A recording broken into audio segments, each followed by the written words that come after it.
Welcome to the 20th Montgomery Summit. You're watching Monty TV. I'm Jackie Karsh. Joining me now is Gretchen Tibbits. She's a managing director for DC Advisory in the media department. Thank you so much for joining me. It's my pleasure. Great to be here with you and at the Montgomery Summit. What's happening in the media space, especially when it comes to the new technologies that we've been hearing so much about at the Montgomery Summit?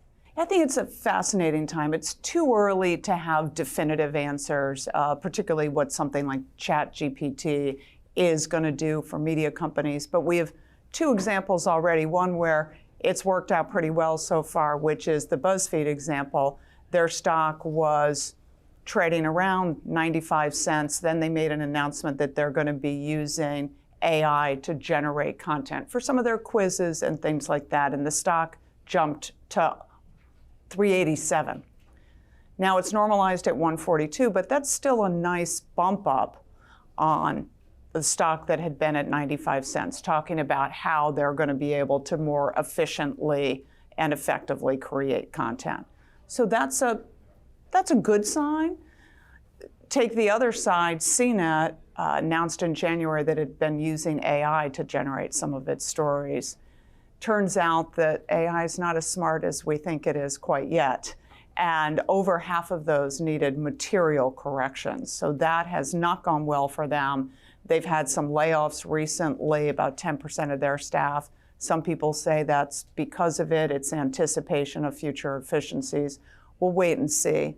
But that has been sort of a positive and a negative to date. I think everybody here that's been talking, there's a lot of opportunity around what this technology could bring, but it's still definitely in its learning stages. The other thing that fascinates me, media as an industry over the years, particularly as we've had more and more distribution through different mechanisms, companies have said, what's your path to discovery? Is it search engine optimization? Is it social media? Is it direct to the website? But there are entire companies that have been built on the idea of search engine optimization. How do I do blank? And it'll send you to their website. I think there's a lot of people who have built companies on that are sweating right now of what this is going to do to their traffic source in the future. Well, it's good to hear that I'm not out of a job just yet. Not just yet. What do you think is an appropriate use of this technology?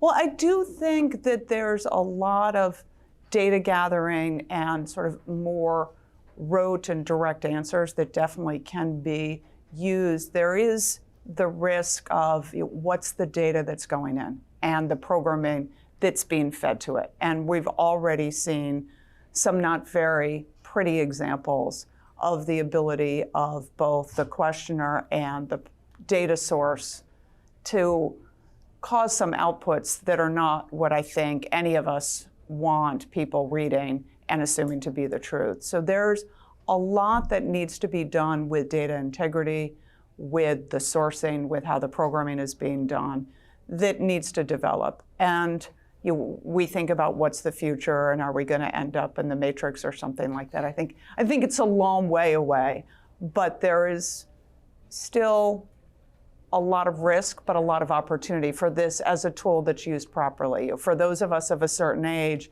there's the joke of you learn things by looking them up in an encyclopedia.